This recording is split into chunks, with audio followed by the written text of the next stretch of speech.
Hello students, पिछले class में हमने मैट्रिसेस का बेसिक कॉन्सेप्ट किया था।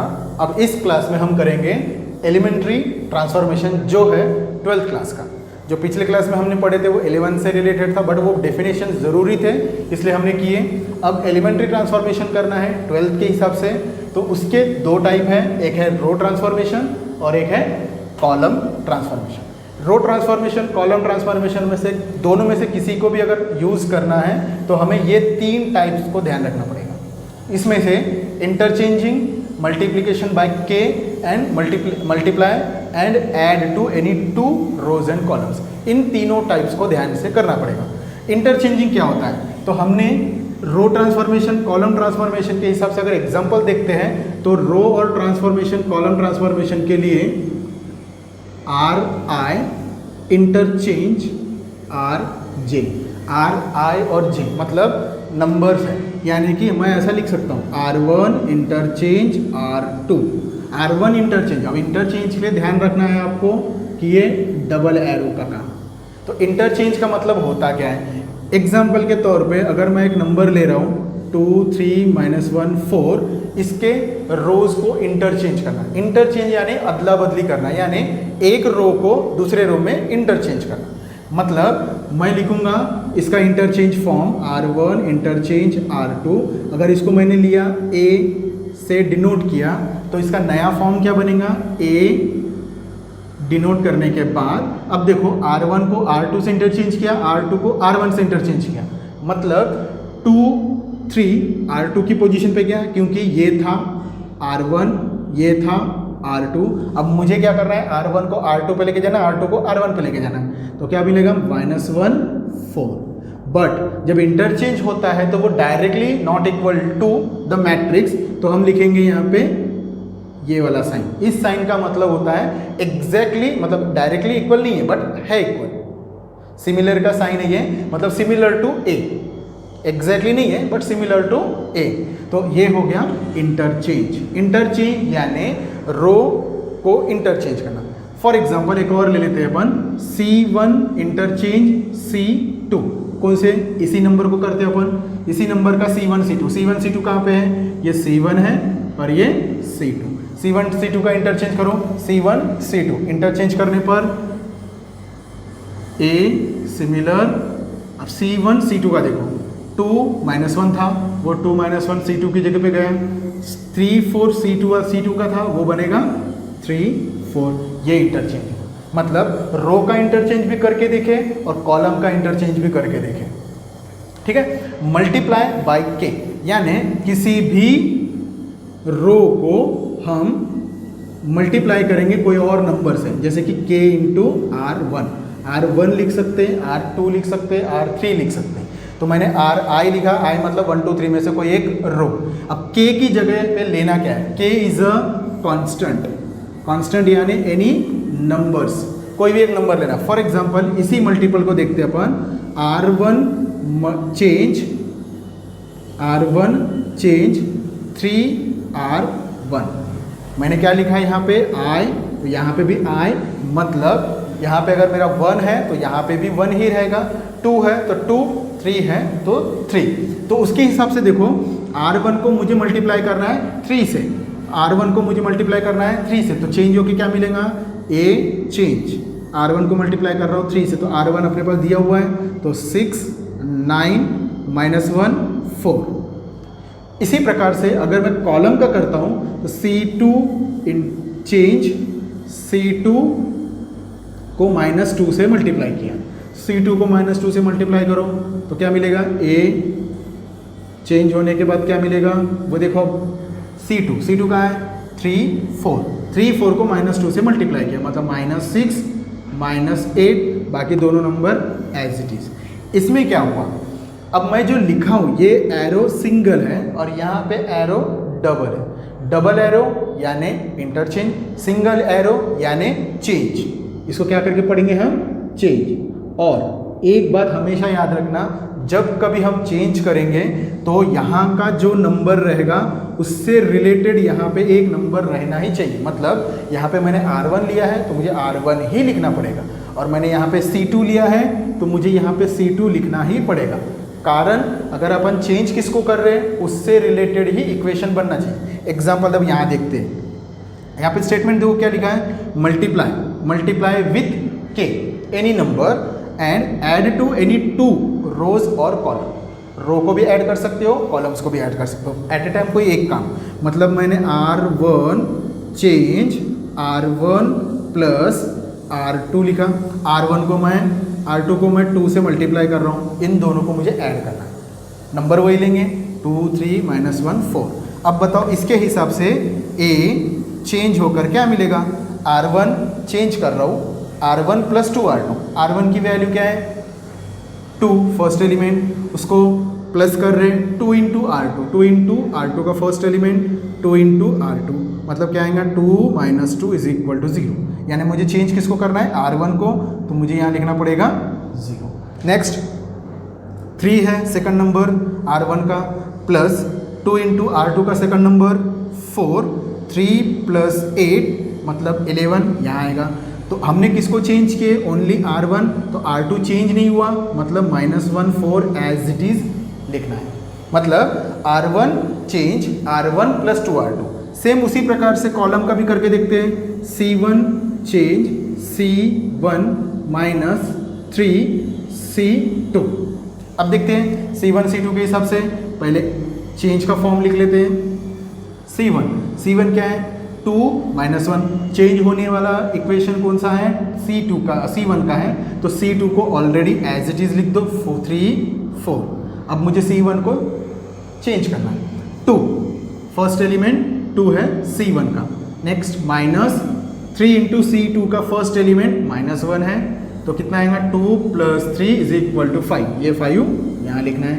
नेक्स्ट उसी प्रकार से C2 का सेकंड नंबर -1 है, -3 इंटू C2 का C1 का सेकंड नंबर 4, तो क्या आएगा -1 -12, आंसर इज -13। मतलब हमें इतना ध्यान रखना है कि हम जो चेंजेस कर रहे हैं, तो 3 प्रकार के चेंजेस है। एक इंटरचेंज करके भी कैलकुलेट किया जा सकता है, एक कभी भी हम किसी भी रो को चेंज करना है तो हम कैसे चेंज करेंगे, मल्टीप्लाई करो उसको किसी और रो के साथ प्लस या माइनस करने के लिए, अरेंज करने के लिए हमको मल्टीप्लाई करना है। फॉर एग्जांपल यहाँ देखो R1 चेंज R1 + 2 R2, मतलब R1 से R2 के साथ कंबाइन करने का मुझे जो इक्वेशन मिला ये चेंज होके मिला। उसी प्रकार से C1 चेंज C1 - 3 C2, इससे मुझे क्या नया इक्वेशन मिला, तो नया मैट्रिक्स क्या मिला मुझे, A सिमिलर टू 5 3 -13 4। तो अब एक और एग्जांपल लेते हैं जिसके इस इस एग्जांपल के 4 टाइप के मैंने क्वेश्चन फॉर्म करके रखा है, इस फॉर्म के हिसाब से सॉल्व करेंगे। तो चारों को एक के बाद एक सॉल्व करेंगे हम। फर्स्ट में क्या दिया है कि C1 इंटरचेंज करना है C2 के साथ, तो C1 कौन सा है, ये C1 है और ये C2 है, ये R1 है और ये R2 है। बट पहले अपना प्रोसेस क्या है, C1 और C2 का है, तो C1 इंटरचेंज C2 मतलब C2 वाला पोजीशन C1 की जगह पे, मतलब 4 3 5 1, यानी अब देखो C1 वाला नंबर C2 की जगह पे गया, C2 वाला पोजीशन C1 पे गया, हमारा चेंज हो गया। अब मैंने चेंज लिखा, मतलब A सिमिलरली = 4 5 3 1 मैट्रिक्स। सेम वैसे ही R1 का भी R1 इंटरचेंज R2 है, R1 इंटरचेंज R2 के लिए कैसा करेंगे, R1 इंटरचेंज R2, ऊपर का नीचे, नीचे का ऊपर करो, तो 5 4 नीचे आएगा, 1 3 ऊपर आएगा, ये हो गया R1 इंटरचेंज R2। वैसे ही R1 चेंज R1 - R2। इसमें ध्यान रखने वाली बात यह है कि जो चेंज होता है वही वाला इक्वेशन यहाँ पे रिलेटेड रहेगा, फिक्स रहेगा, पहला नंबर जो पोजीशन है वही नंबर से हमको चेंज करना है। मतलब अब इसके इक्वेशन के हिसाब से देखते हैं। अब जो मैट्रिक्स है इसमें हमने R1 को चेंज किया, मतलब R2 को हमने डिस्टर्ब किया नहीं है, तो 1 3 एज इट इज। अब चेंज कैसे कर रहे हैं, 5 - 1 मतलब 4 4 - 3 मतलब 1, यहाँ लिखना है 4 और 1। फॉर्मूला यहाँ पे है, उसका रफ कैलकुलेशन यहाँ पे किया है। नेक्स्ट अब यहाँ पे जो नंबर दिया है वो क्या दिया, इक्वेशन C1 + 2 C2। चेंज किसको कर रहे हैं हम, चेंज किसको कर रहे हैं, चेंज हम कर रहे हैं C1 को। जस्ट अभी मैंने बताया था जब कभी हमें किसी इक्वेशन को चेंज करना है या किसी रो और कॉलम को चेंज करना है तो चेंज वही होगा जो पहले पोजीशन से है, ठीक है। तो C1 चेंज होगा किसकी मदद से, +2 C2 की मदद से। तो C1 चेंज हो रहा है यानी C2 एज इट इज़ है। तो C2 के नंबर्स क्या है हमारे पास, 4, 3, 4 और 3 C2 के नंबर्स हैं। C1 को चेंज करना है तो C1 का पहला एलिमेंट है 5 + 2 × 4, 5 + 8 13। दूसरा क्या नंबर है, 1 + 2 × 3, 1 + 6, यहाँ पे आएगा 7। ये हमारे सॉल्यूशन है। अब देखते हैं C1 C2 इंटरचेंज क्या है। इंटरचेंज यानी कॉलम्स को इंटरचेंज करना।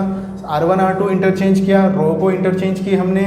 फिर जो दो मैंने इक्वेशंस लिखा, जो इक्वेशंस में क्या है कि R1 चेंज R1 - R2। उसी प्रकार से C1 change C1 + 2C2। In case कभी ऐसा क्वेश्चन दिया जहाँ पर हमारे पास चेंज क्या हो रहा है वो बताया नहीं, बट तुम्हें याद रखना है कि जो चेंज होता है वही नंबर हमारा पहले पोजीशन पे रहता है। अब एक और एग्जांपल लेते हैं। इसमें देखिए क्वेश्चन क्या लिखा है, convert this matrix into an identity matrix by suitable row transformation. हमें करना क्या है, रो ट्रांसफॉर्मेशन से चेंज करना है, बट किस में कन्वर्ट करना है, आइडेंटिटी मैट्रिक्स में। अब आइडेंटिटी मैट्रिक्स होता क्या है, आइडेंटिटी मैट्रिक्स यानी यूनिट मैट्रिक्स है जिसको हमने डिनोट किया था I से। और I के 3 टाइप थे, एक था I1, I2, I3। तो I1, I2, I3 में I1 यानी सिंगल मैट्रिक्स का था, I2 यानी 2 × 2 मैट्रिक्स का था, और I3 यानी 3 × 3 मैट्रिक्स। तो हमें यहाँ पर आइडेंटिटी मैट्रिक्स में कन्वर्ट करना है। तो I की वैल्यू क्या होगी, 1 0 0 1, यानी इस मैट्रिक्स को कन्वर्ट करना है 1 0 0 1 के फॉर्म में। तो हमारे पोजीशन देखो, यहाँ पे 1, वहाँ पे भी 1, मतलब इसका फिलहाल ये 1 वही रहेगा। हमें सिर्फ चेंज किसको करना है, 1 को कन्वर्ट करना है 0 में, 2 को कन्वर्ट करना है 0 में, और 3 को कन्वर्ट करना है 1 में। तो हमारे जो फॉर्मूले बनेंगे, मतलब इक्वेशन बनेंगे, वो इन नंबरों को ध्यान में रखते हुए ही बनाना पड़ेगा। देखो जैसा कि पहले इस इक्वेशन को मानते हैं, let A is a matrix 1 - 1 2 3, ये मैट्रिक्स बन गया। अब सबसे पहला फॉर्मूला हमारा क्या रहेगा, वो जो भी फॉर्मूला रहेगा, यहाँ पे तो रो से करने के लिए बोला है, तो R1 की मदद से R2 को चेंज कर सकते हैं या R2 की मदद से R1 को। तो मैं फर्स्ट R1 को चेंज क्यों नहीं कर रहा हूँ, क्योंकि पहला पोजीशन 1 है, तो मुझे फाइंड भी 1 ही करना है। तो R1 को चेंज मत करो, R1 को चेंज करने की जगह R2 को चेंज करते हैं bye R2 change R2 - 2 R1। अब -2R1 क्यों, 2 से 1 को माइनस करो तो 1 आएगा, बट मुझे क्या चाहिए, 0 चाहिए। तो 2 को 2 से माइनस करना है, तो 1 से मुझे R1 को मुझे किससे मल्टीप्लाई करना पड़ेगा, R2 से।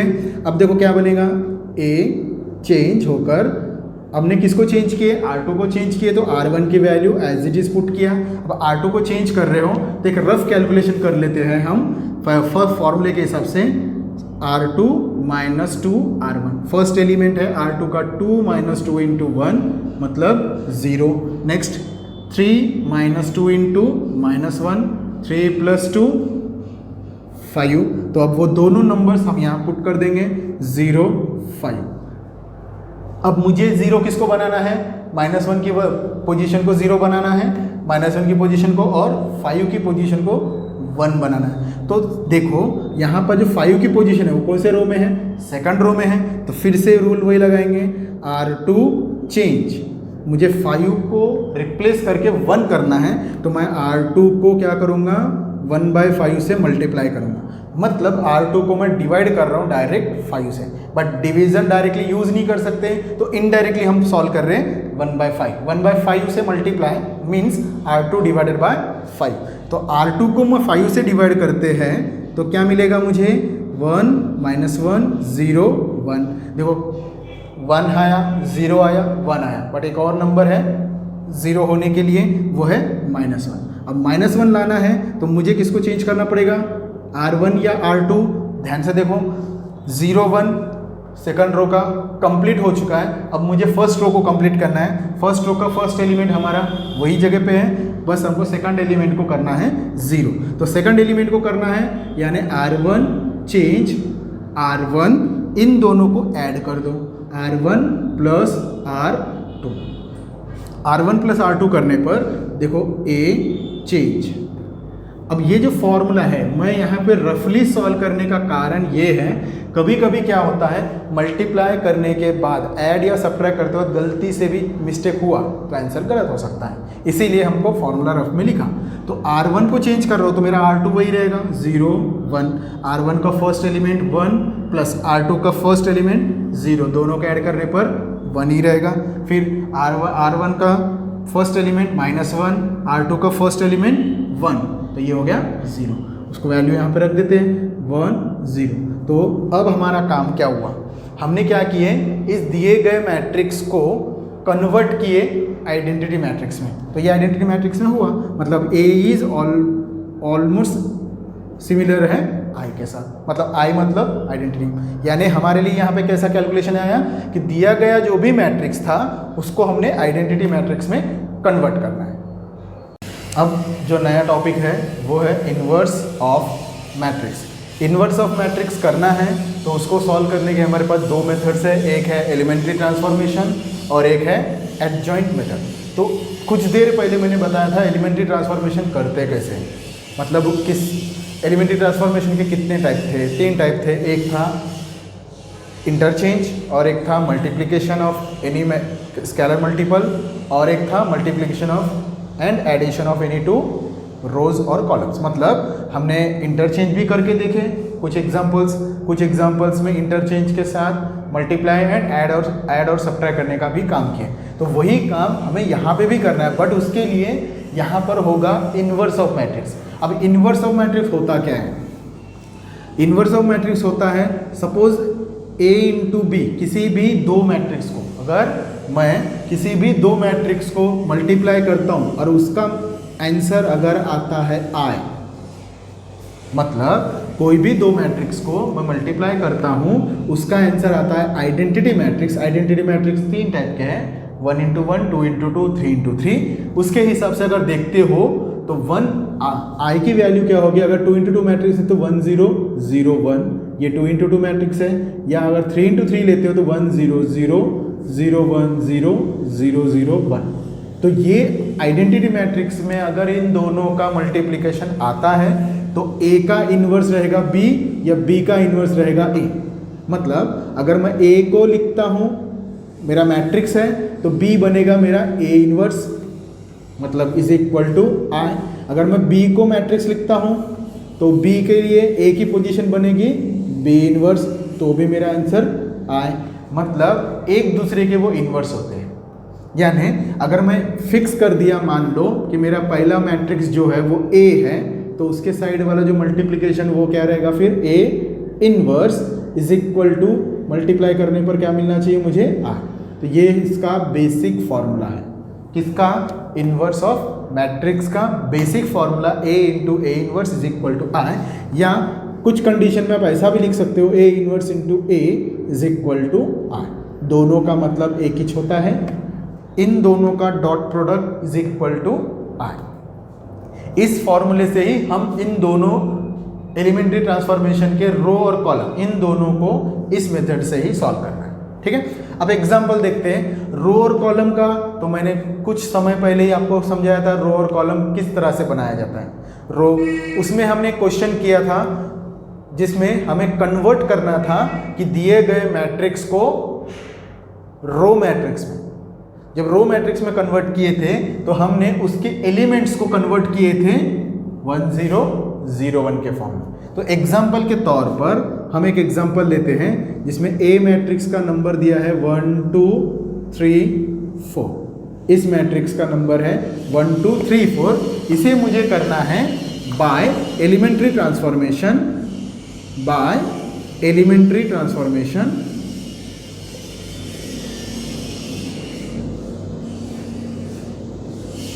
एलिमेंट्री ट्रांसफॉर्मेशन से करना है, बट क्या करना है, फाइंड करना है क्या, A इनवर्स।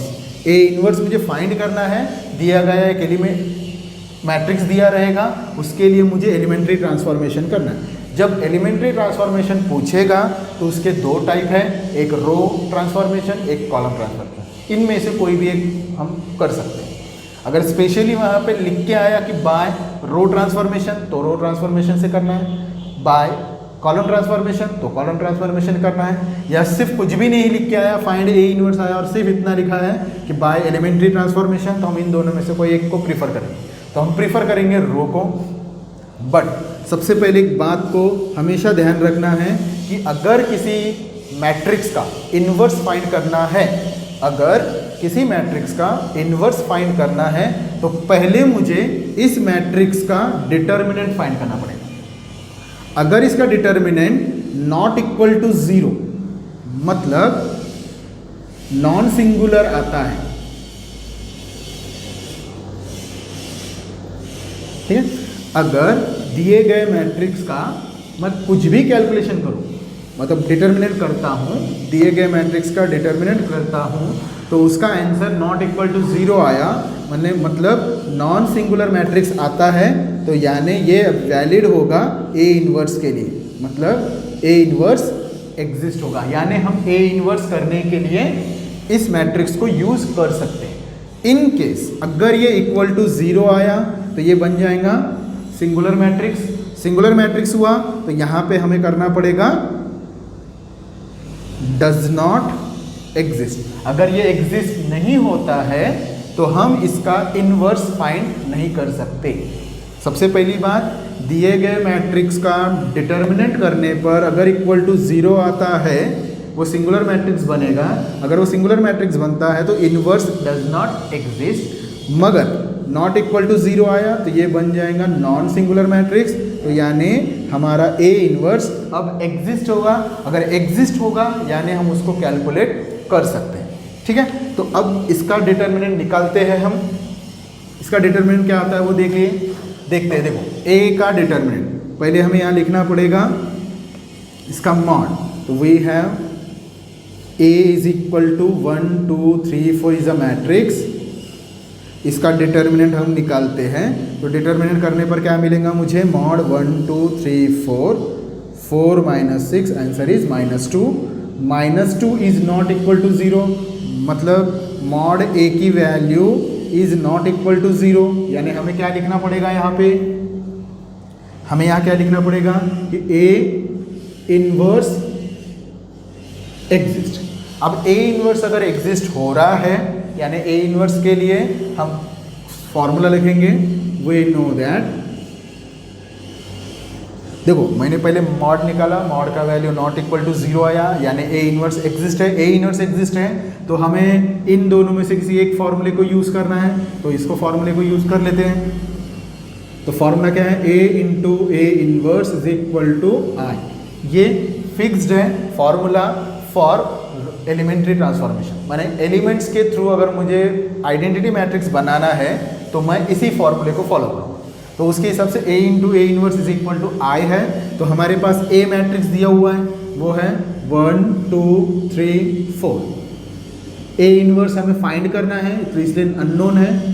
आई मैट्रिक्स भी हमारे पास दिया हुआ है, वो कैसा होता है, तो 2 इंटू 2 मैट्रिक्स होगा या 3 इंटू 3 मैट्रिक्स, बट हमारा ओरिजिनल मैट्रिक्स कितने का है, 2 इंटू 2 मैट्रिक्स है। तो यहाँ पर भी आइडेंटिटी मैट्रिक्स वही रहेगा जो ओरिजिनल मैट्रिक्स का साइज रहेगा, मतलब 2 इंटू 2 मैट्रिक्स, मतलब यहाँ पे हम लिखेंगे 1 0 0 1, ठीक है। अब इस एग्जाम्पल को करना है तो जैसे ही मैंने रो ट्रांसफॉर्मेशन का एक एग्जाम्पल लिया था उसके हिसाब से अपन इसको भी सॉल्व कर सकते हैं। सबसे पहला काम हमारा यहाँ पे रहेगा वो है पोजीशन। पोजीशन को ध्यान रखो। कैसे पोजीशन को ध्यान रखना है, आइडेंटिटी मैट्रिक्स का जो 1 है, आइडेंटिटी मैट्रिक्स के हिसाब से इसके नंबर्स बनेंगे आइडेंटिटी में, मतलब 1 0 0 1, यानी 2 की जगह पे 0 चाहिए मुझे, 3 की जगह पे 0 चाहिए और 4 की जगह पे चाहिए मुझे 1। तो ये जब मैट्रिक्स फॉर्म करना है तो जैसे ही मैं लेफ्ट साइड के मैट्रिक्स को सॉल्व करूंगा उसी तरीके से राइट साइड का भी मैट्रिक्स सॉल्व होगा, यानी फॉर्मूले बेस्ड। तो इस 1 की मदद से क्या करना है मुझे, इस 1 की मदद से इस 3 को करना है 0, क्योंकि आइडेंटिटी मैट्रिक्स के इस 1 के नीचे का एलिमेंट है 0। तो पहले मैं इस 3 को 0 कन्वर्ट करना है। तो 0 कन्वर्ट करना है मतलब कौन से रो को चेंज कर रहा हूँ, सेकंड रो को चेंज कर रहा हूँ। अगर मैं सेकंड रो को चेंज कर रहा हूँ तो मैं लिखूंगा फॉर्मूला R2 चेंज R2। अब R2 चेंज कर रहा हूँ तो R2 का रिलेशन किसके साथ रहेगा, R1 के साथ। चलो मैंने R1 का रिलेशन लगा दिया, बट अब मुझे इस 3 की जगह पे मुझे 0 चाहिए। तो 3 की जगह पे 0 चाहिए तो मैं इस 1 को 3 से मल्टीप्लाई करता हूँ, 3 माइनस 3। तो इस 1 को 3 से मल्टीप्लाई कर रहा है, यानी R1 को मुझे मल्टीप्लाई करना है 3 से। तो 3 माइनस 3, इसलिए यहाँ पे लिखेंगे हम माइनस के साथ। ये बना हमारा फॉर्मूला। फॉर्मूला बनाते वक्त हमें बस इतना ही याद रखना है कि यहाँ अगर 1 है, उस 1 की मदद से मुझे नीचे के नंबर को ही 0 करना है। जब 0 करना है तो जो नंबर दिया रहेगा उसका डायरेक्ट किस नंबर से माइनस करने पर 0 होता है, उस नंबर से इस 1 को मल्टीप्लाई करना है। मतलब मुझे 3 का 0 कन्वर्ट करना है तो 3 माइनस 3 करूँगा तो 0 होगा। तो 3 को 3 से माइनस करना है तो मैं डायरेक्ट 3 से माइनस नहीं कर सकता हूँ। तो इस 3 को इस 1 के साथ माइनस करने से पहले मैं इस 1 को कन्वर्ट किया 3 में, तो ये बनेगा 0। तो उसके पहले हमें मैट्रिक्स का एक और फॉर्म बताता हूँ। देखिए अब मैं किसको चेंज कर रहा हूँ, R2 को चेंज कर रहा हूँ, यानी मैं R1 को डिस्टर्ब नहीं कर रहा हूँ। तो दोनों में मतलब लेफ्ट साइड के मैट्रिक्स में भी और राइट साइड के मैट्रिक्स में भी R1 को कॉन्स्टेंटली लिख दो। मतलब 1 2 पोजीशन वही है, 1 0 मैंने एज इट इज लिख दिया। अब लिखने के बाद करना क्या है मुझे, अब 3 में से इस 3 को माइनस करना है। 3 डायरेक्ट नहीं है, अगर इनडायरेक्ट है तो एक मार्जिन, एक हल्का सा एक मार्जिन बनाओ, उस मार्जिन में हमें इसके कैलकुलेशंस करेंगे। सिंपल नंबर है तो डायरेक्ट कर सकते हैं, अगर डायरेक्ट नहीं कर पाएंगे तो यहाँ पे रूल लगा दो। हमारे पास फॉर्मूला क्या दिया है, R2 minus 3R1, R2 minus 3R1। तो R1 का फर्स्ट वैल्यू 3 है, R2 का फर्स्ट वैल्यू 3 माइनस 3 इंटू 1 मतलब 3 माइनस 3 0। तो ये पहला जो एलिमेंट है वो 0 यहाँ लिखा। अब मैं 4 R3 का सेकंड एलिमेंट 4 माइनस 3 इंटू 2 यानी 4 माइनस 6 आंसर इज -2। तो ये -2 यहाँ पे लिखेंगे हम। नेक्स्ट R2 का फर्स्ट एलिमेंट यहाँ पे है 0 माइनस 3 इंटू R1 का फर्स्ट एलिमेंट 1 आंसर इज -3। वो नंबर मैं यहाँ लिख दूंगा। नेक्स्ट लास्ट डिजिट क्या दिया है, 1 माइनस 3 इंटू 0, इसका आंसर आएगा 1। ठीक है, तो ये रफ जो कैलकुलेशन मैंने मार्जिन के इस साइड में लिखा वो इसलिए लिखा है कि मेरे से एक छोटी सी भी मिस्टेक ना हो। अब मेरे 1 के नीचे 0 आया, मतलब आइडेंटिटी के हिसाब से यहाँ 0 चाहिए था, वो आ गया। अब यहाँ मुझे चाहिए 0, तो उसको 0 मुझे करना है तो मुझे क्या करना पड़ेगा, मुझे यहाँ का वैल्यू 0 करना है तो मुझे यहाँ लाना पड़ेगा पहले 1। तो ये -2 1 कब बन सकता है, -2 को अगर मैं -2 से डिवाइड करता हूँ तो ये बनेगा 1। तो देखो कैसा करना है, अभी ये कौन से रो में है, सेकंड रो में है। तो second row change, second row को मैं डिवाइड करूँगा -2 से, और डायरेक्ट डिवाइड ना करते हो हम क्या लिख रहे हैं, इनटू के फॉर्म में लिखेंगे, मतलब फ्रैक्शन के फॉर्म में। तो ये इक्वेशन क्या बनेगा, 1 2 2 से डिवाइड होने के बाद 0 1। कौन से 2 से डिवाइड होने के बाद, -2 से अगर मैं डिवाइड करता हूं तो ये क्या बनेगा 1। फिर इधर साइड में भी कौन से रो को चेंज कर रहे हैं अपन, R2 को ही चेंज करें तो R1 के दोनों वैल्यू एज इट इज, इसको 2 से डिवाइड किया मतलब 3/2।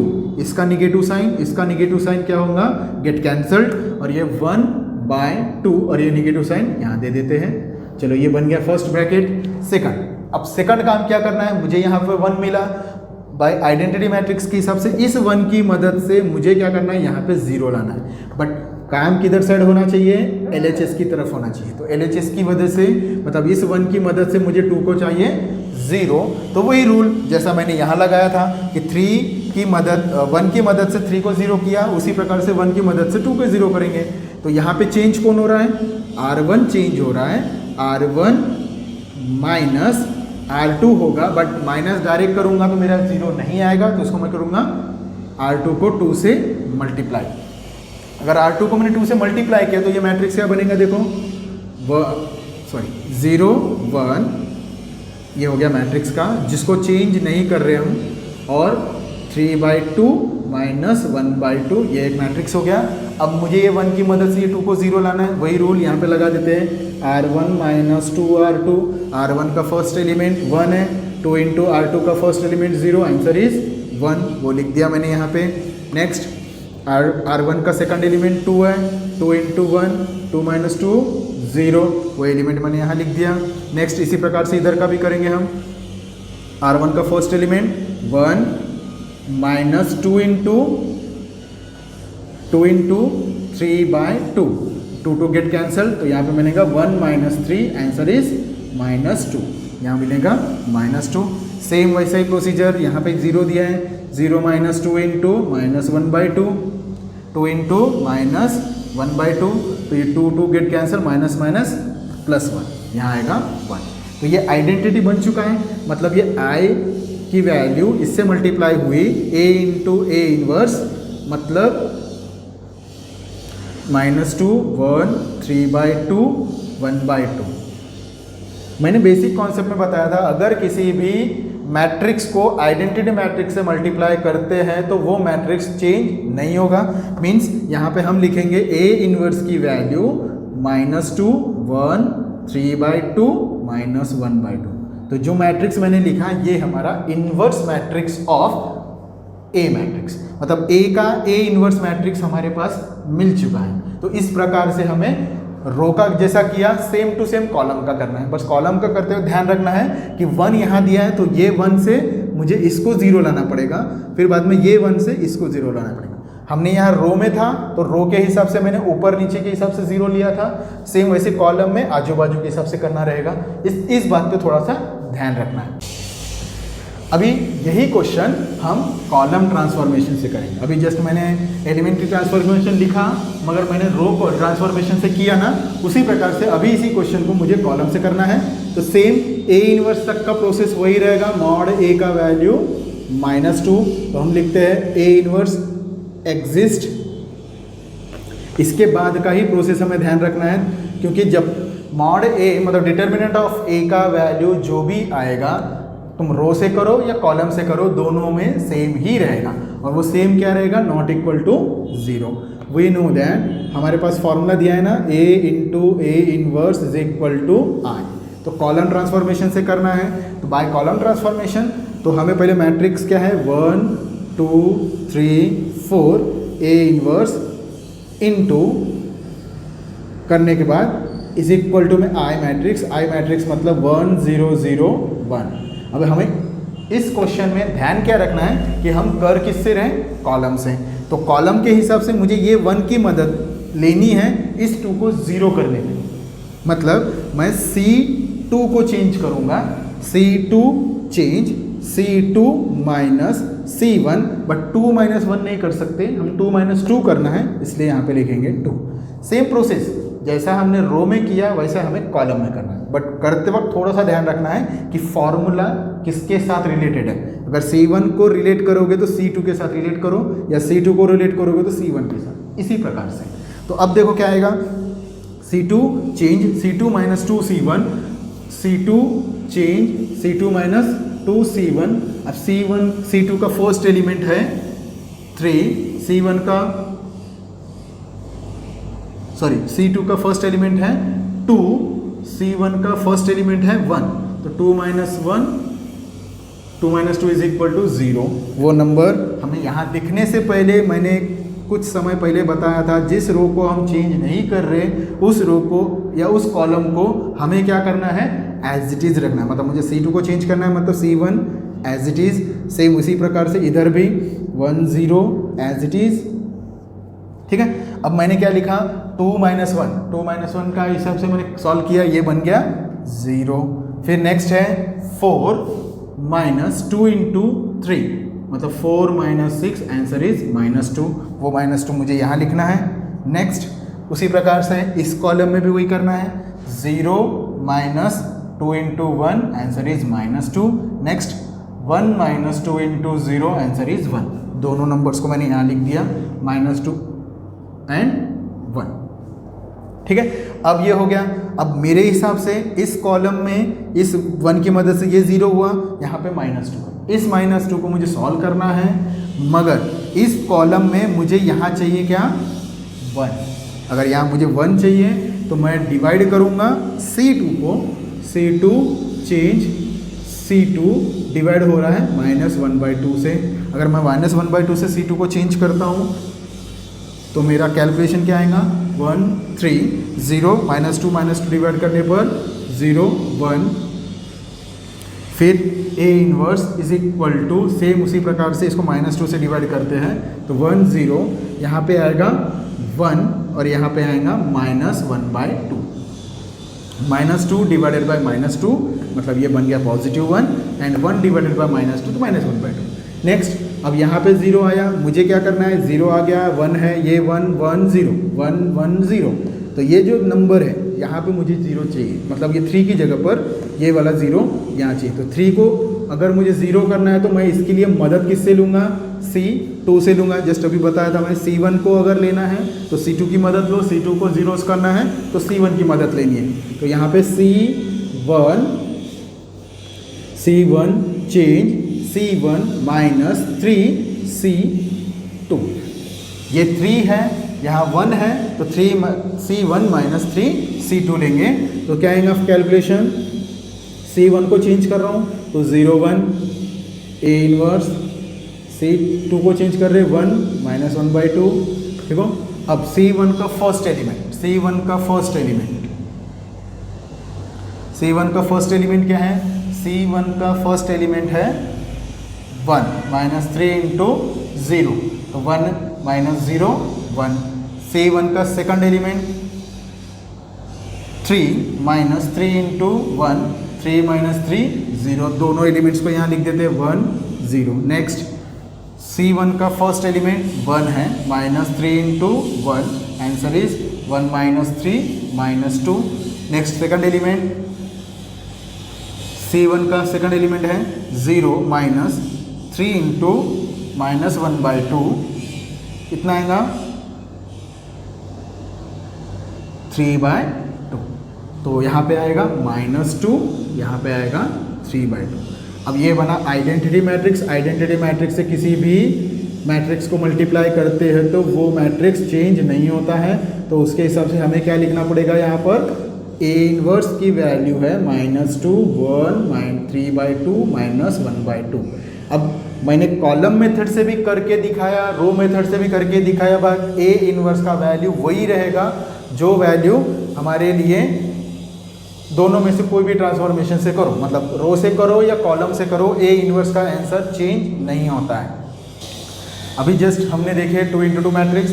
अगर मुझे 3 × 3 मैट्रिक्स पर एलिमेंट्री ट्रांसफॉर्मेशन करना है तो उसमें भी वही 2 मेथड्स है, row transformation and column transformation. But example से आपको सॉल्व करना है तो मैं कुछ ट्रिक्स बता देता हूँ। तो सबसे पहला काम, हम कोई भी मैट्रिक्स 3 × 3 का हो या 2 × 2 का हो, सबसे पहला काम हमारा चेक करने का काम है, ये वाली पोजीशन पे 1 आया क्या, A11 वाली पोजीशन पर 1 है क्या। अगर है तो हम इजीली सॉल्व कर सकते हैं, अगर नहीं है तो सबसे पहले मुझे यहाँ पे 1 लाना पड़ेगा, लाने के बाद फिर इजीली सॉल्व करना है। सबसे पहला काम मुझे यहाँ पे 1 है क्या। अगर नहीं होगा, इन दोनों में से किसी एक के पास भी 1 होगा तो इंटरचेंज मेथड से हम पहले 1 को वहाँ ला लेंगे, लाने के बाद इसको सॉल्व करना है।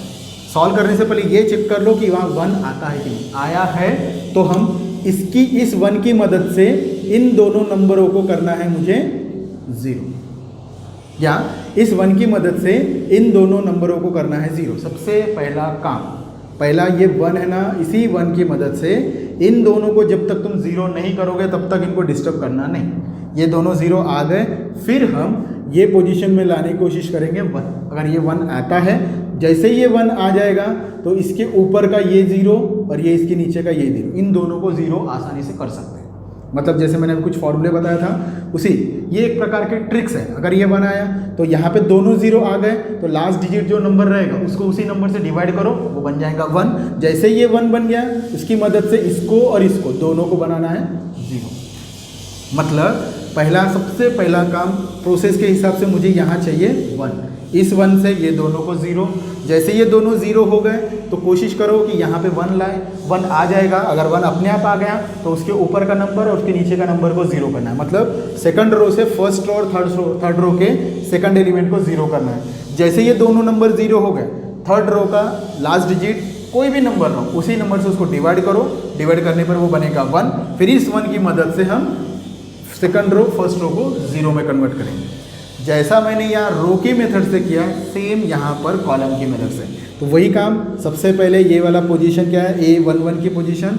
इस पोजीशन में हमें क्या चाहिए, 0 चाहिए। अगर ये 0 चाहिए तो मुझे चेक करना पड़ेगा इनमें से कोई एक नंबर 0 है क्या, इनमें से कोई एक नंबर 0 है क्या, 0 है क्या। अगर 0 है तो कोई प्रॉब्लम नहीं है। अगर 1 रहा, तीनों में से कहीं पे भी 1 रहता हूँ, इसको इंटरचेंज करेंगे C1 के साथ। C1 में 1 ला लिए, लाने के बाद तुरंत इस पोजीशन के हिसाब से मुझे कॉलम करना है। तो रो में ये दोनों 0 को इंपॉर्टेंस देना है, तो कॉलम में इन दोनों को 0 करना है। इस 1 की मदद से कॉलम में इन दोनों को 0 करना है। मतलब C1 को C2 से माइनस करो, C3 से भी माइनस करो। माइनस करते हुए ध्यान रखना है कि यहाँ कौन सा नंबर है, उसी नंबर से मल्टीप्लाई करना है, ऐड या सब्ट्रैक्ट करके